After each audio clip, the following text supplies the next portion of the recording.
and welcome to the Rugby Show on the 42.ie. My own name is Gavan Casey. We're coming to you live here from our newsroom in Dublin, and I'm joined as always by the man himself, Murray Kinsella, who is down in Wellington. Murray, you enjoyed that? Yeah, pretty spectacular occasion. It's just started lashing rain again. A horrible night in Wellington, but an absolutely historic night as well.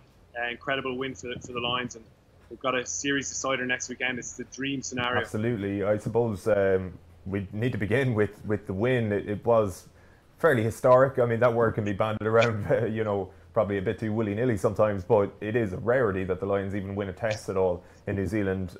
It came today in circumstances where it might have been made slightly easier for them with the challenge by Sonny Bill Williams, but then I think there's almost a misconception with a red card like that sometimes, in the sense that people sort of view it as like an act of God, whereas in a team sport, by definition, if one member of a team messes up, you're gonna fall victim to that as a side, and New Zealand were just punished for their own indiscipline in a game where the Lions' discipline could have been called into question as well. Yeah, absolutely. I thought the Lions did everything they could really to lose that game. In the kind of second half, the discipline was shocking. Yeah, Sonny Bill Williams' red card was a big moment. An unbelievably deserved red card, a shoulder straight into the face and the head area. It's just incredibly dangerous. No complaints from the All Blacks, obviously, afterwards. Interesting enough, with the conditions the way they were, it was always going to be a really tight game. It wasn't going to be particularly expansive. So it was probably the best conditions you possibly could have had to lose a guy to a red card. And you saw that the All Blacks were able to hang in there and actually get ahead of the Lions for quite a period in the game. The red card didn't have a huge effect in terms of that, because of the conditions meant it was going to be a narrow game, and they weren't going to be able to hit those wings frequently. But in the end, for two Lions tries, that numerical advantage told, and particularly the first one where they went wide, all the way to the right, all the way back to the left. And if there's an extra body on their feet for the All Blacks there, possibly they could have prevented that. So yeah, it was a huge moment. You have to everything has to reflect that, as well as the fact that it was a brilliant Lions win, and we shouldn't take too much gloss off because of that moment of lack of discipline from Sonny Bill. Yeah, I think the New Zealand media are having a bit of a field day over this. It's probably unusual to see them kind of turn on one of their own, unless it's Warren Gatland, of course, but Mark Reason of Stuff, he writes that it was the tackle of a man who still hasn't got the violent stupidity of rugby league out of his system. And Mark Guinty of the same website down there in New Zealand, he had a little bit of fun with Sonny Bill Williams' initials. He said B for blundering and maybe even brainless, W for, well, take your pick. So they're not enjoying the challenge too much. I suppose he's probably in danger of becoming a bit of a scapegoat to the New Zealand public, at least, with that red card. Yeah, I think that's a very strong reaction. I don't think that's going to reflect generally how people are thinking about it. The All Blacks are not blaming Sonny Bill Williams for them losing the game. They're looking at the 9 points as well that Beauden Barrett missed off the tee. They're looking at some of those defensive errors, some of the weakness under the high ball, and the fact that their scrum started to go backwards. And there was a big decision in the game. Sonny Bill Williams gets sent off. How do you change your setup? Steve Hansen goes for removing Jerome Kano, who I've just spoken to, and he looked pretty annoyed for the second test in a row to have come off so early and watch that unfold. Instead of a change out the back line or whatever, Hansen sends on a centre, and that slightly weakened the All Blacks back, and you saw the scrum certainly turned into an important area for the Lions. I think that reaction about Sonny Bill Williams is strong. Look, it was a really reckless, dangerous challenge. He's been red carded, and I'm pretty certain there's going to be some sort of ban as well, so he'll probably miss the third test. I think they're preparing themselves for that. I think the All Blacks did have a little gripe about Mako Vunipola's yellow card. You thought it was a red yourself, did you? I did at the time. Like, I'll obviously have a good watch of the game back, and you get one replay probably live in the stadium. But I thought there was contact to the face with the shoulder there. Could be wrong. I'll have a good look at that. But look, if it was, then it's the same offence, and I can understand why the All Blacks would have a little gripe there. But look, discipline was a massive story in this game. It was always going to be decided by a penalty. Even that final one, I think the All Blacks are a little. They're not having gripes over it, but they're a little bit frustrated by it. A guy jumps, and as you're getting set to tackle, it's a pretty tough situation. But it was penalty, and in the end, it had a massive effect. Owen Farrell held his nerve, where Bowden Barrett had missed a kick in front of the post in that game as well. So yeah, on a night like this, it was always going to be penalties, kicking, and so it proved the case. Yeah, the red card, and I don't want to harp on about it for too long, but we do have a question here from David O'Shaughnessy. He says, how important will the referee's ability to make a big call impact the final game? I was delighted to see a ref able to make that big call. It's actually probably a fair enough point from David O'Shaughnessy, because in those circumstances, obviously it's a massive test. You probably don't want to be making that kind of a call so early in the second test of a Lions series. But by the same token, as you said, it is a definite red card. Now, regardless of the certainty regarding the decision, the TMO from Australia was sort of, he asked the dreaded question, would you like to see it again, which can sometimes maybe lead to a referee changing his mind. So it was a big call by Garcés. It took a little bit of bottle to make that call, I'd imagine, in Westpac Stadium. Yeah, he's a ballsy ref. He's made big calls before of this nature, and I think you're absolutely right. Like George Ayoub on the TMO, and also Jaco Paper, I thought they were trying to give him an out, and maybe make him have that look and put a bit of doubt in his mind. I thought that was quite weak officiating from those two guys. I thought Garcés was really strong. You know, the image was unbelievably clear. There's a smash shoulder into the head. The concussion is such a massive concern point for rugby that we just cannot tolerate anything like that in the game. And fair play to Garcés. He made the ballsy decision. He made the right decision. And maybe in their refereeing review, he's going to ask those guys, why are you putting that little doubt in my mind when I'm in the middle, on the stage, on such a massive occasion. And he made the right call. Fair play to Garcés. Yeah, keep the comments flying in as well. There's another one from Andrew Martin here reminding us that it was the first All Blacks red card in a test game in 50 years, 1967. Celtic were European champions, and Frank Sinatra and Nancy Sinatra were singing something stupid. It is a long time since, I think it was Colin Pine Tree Meads got his marching orders for sticking the boot into a Scotland player in Murrayfield. A tough guy, actually. They put up a statue in his hometown for him while we're over here. So he obviously achieved many great things on the pitch as well as that, but a tough character. Yeah, it's an unbelievable stat, really. It's quite incredible. And you'd need to do an in-depth study to find out if there has been that kind of bias, and the All Blacks have got the favour of the referee. When you're the best team in the world, I think you do tend to get that a little bit. And we've seen that over the years. I'm sure people are going to talk about Richie McCaw getting away with murder at the breakdown and so on. Quite an incredible stat, but there was no other decision really there for Garcés. That had to be red.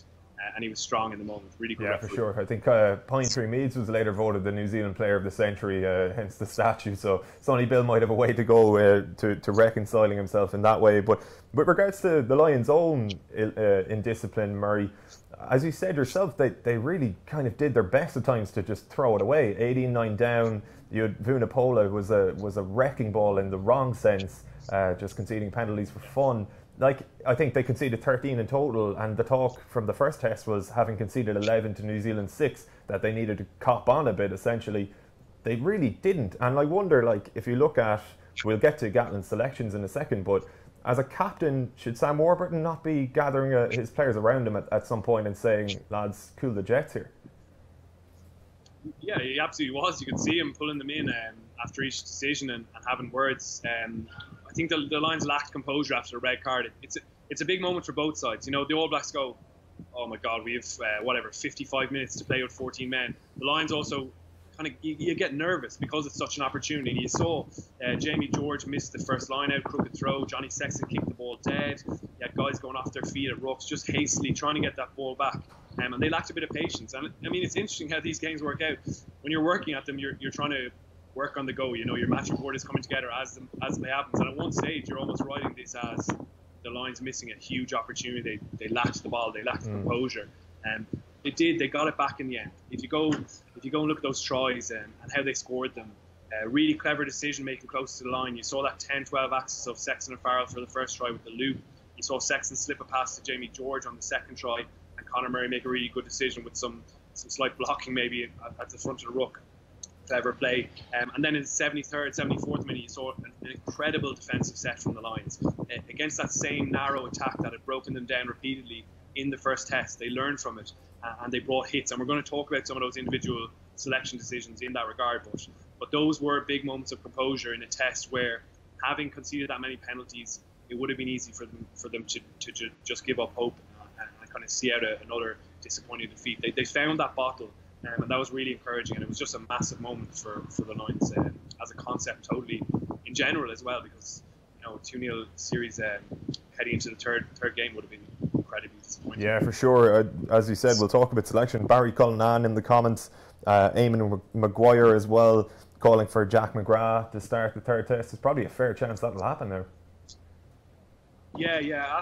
Ask Warren Gallen about selection and how he's going to balance the winning momentum with getting fresh legs on the pitch, because those guys are going to be absolutely battered again.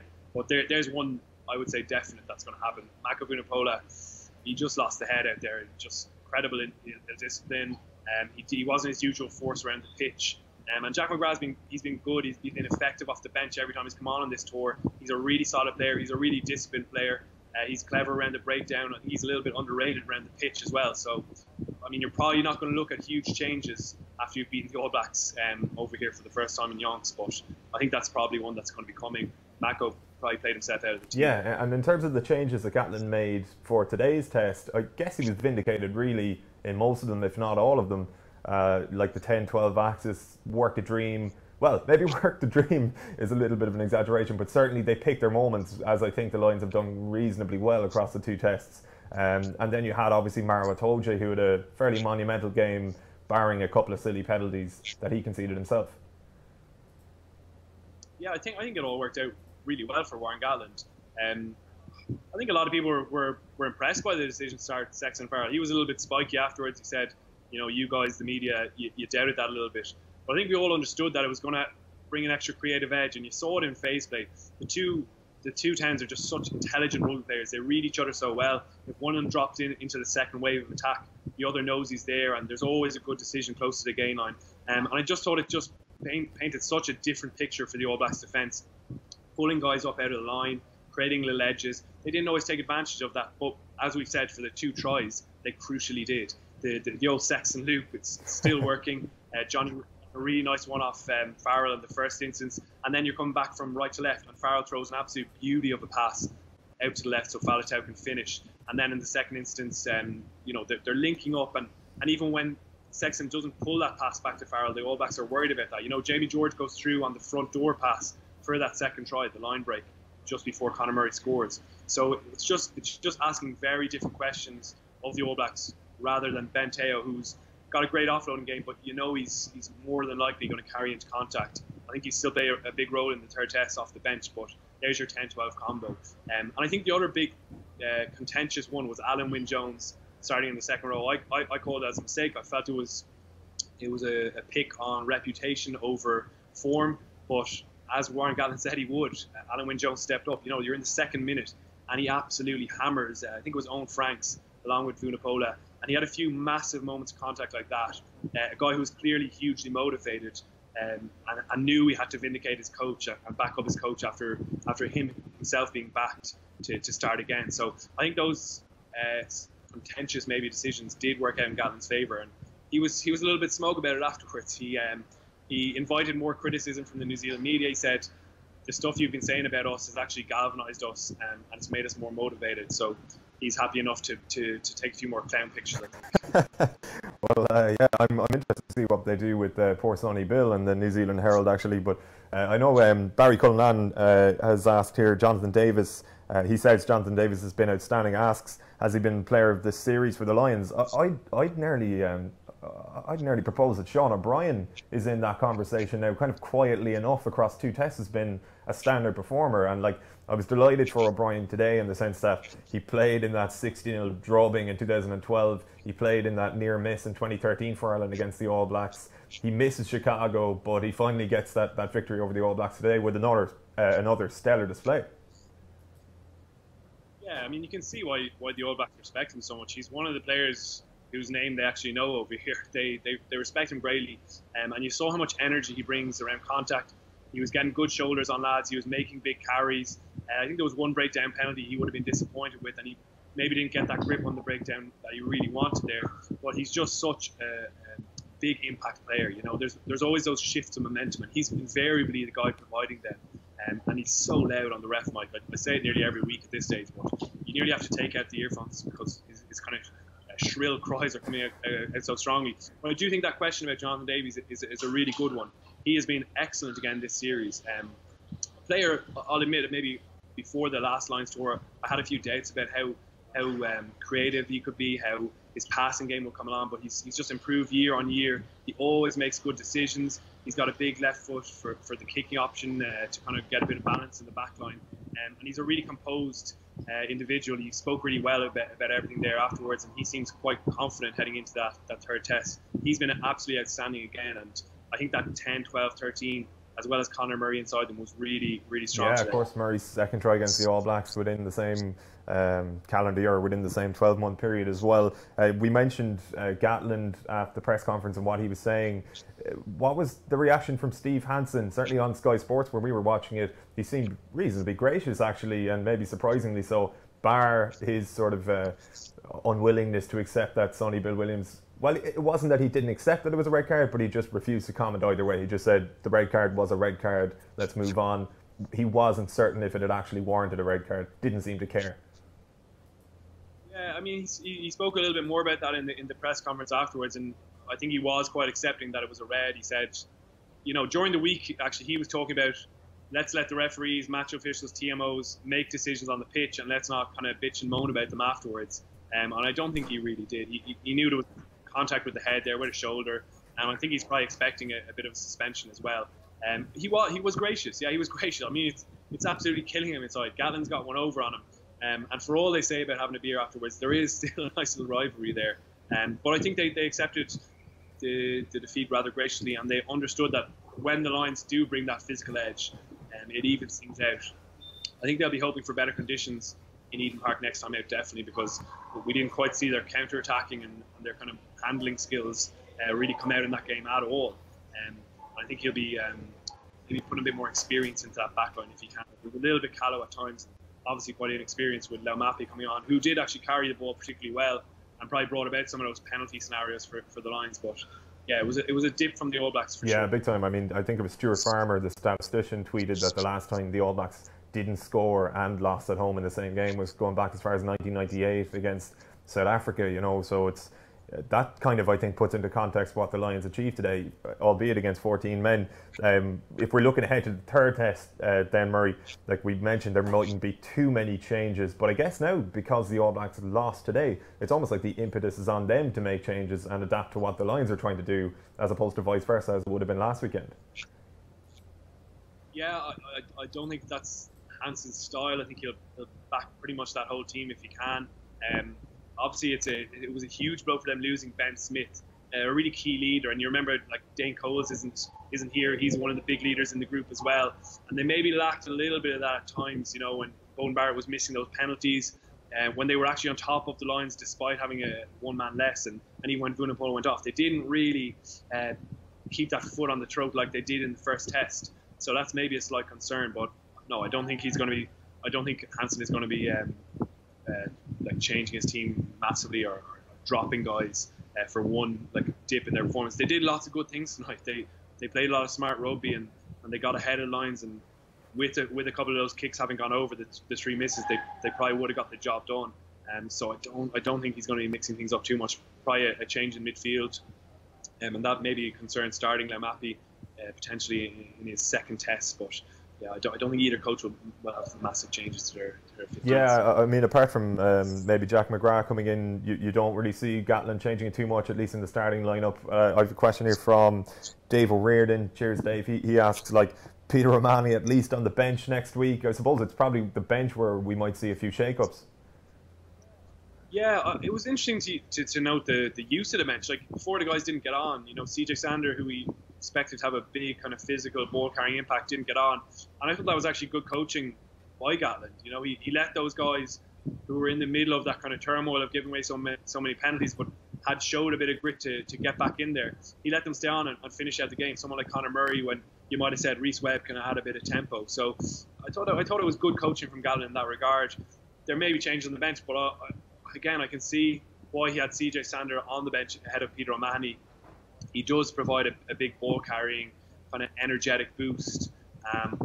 I think Peter might miss out again on that third test. Like, the guys who came on did well, and if you haven't come off the bench, you haven't really played yourself off the bench either. So I think we'll see relatively settled teams. You mentioned Jack McGrath coming in. I think that would be a good call, certainly for the loose head slot. Yeah, for sure. Before we let you go, Murray, because I know it's fairly windy there, you might actually be swept away if we're not careful. But I know Andy McGeady of Irish Times fame, he said he was looking forward to your GIF analysis of the match, to which Stephen Kavanagh replied, if you were to do a GIF analysis of the Lions penalty count today, our servers here might actually crash. So maybe beware of that one. The comments have been flying in, a lot of people calling for Ian Henderson's inclusion as well in the matchday squad. That probably again looks fairly unlikely, because I thought Courtney Laws actually was superb when he came on today. Yeah, he did well, and the two starting second rows probably did enough to keep their places. Certainly, Murray Kinsella just cut out those penalties, and he's an unbelievable force. Like, it's amazing watching him in the flesh as a 22-year-old. And you mentioned just before he came on, he could potentially captain the Lions under down, and he's that young. He's also the owner of the best chant of this tour as well, which is an absolute honour. Incredible Murray Kinsella ringing out around the stadium today, and the atmosphere was actually, we should mention that, was absolutely sensational. And so much chat about, where's the future of the Lions.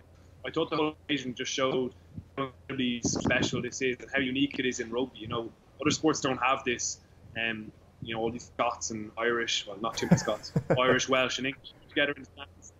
Like English boys singing Bad and Roy outside, and incredible costumes and amazing noise, and the Kiwis were buying into that as well. It was an unbelievable occasion, really privileged to be here, and I think tonight kind of showed why this concept and brand is definitely going to live on into the future. It's absolutely huge, and I think an exciting game beckons next weekend. It could be one of the great test matches of them all. Really, it's poised, kind of set up to be exactly fantastic. that. Fantastic. Looking forward to it now, I have to say. But Murray, cheers as always. Thanks for your time. Enjoy your week and safe travels en route to Eden Park. You've no midweek game to distract you this week, so I'm sure you can enjoy it even more.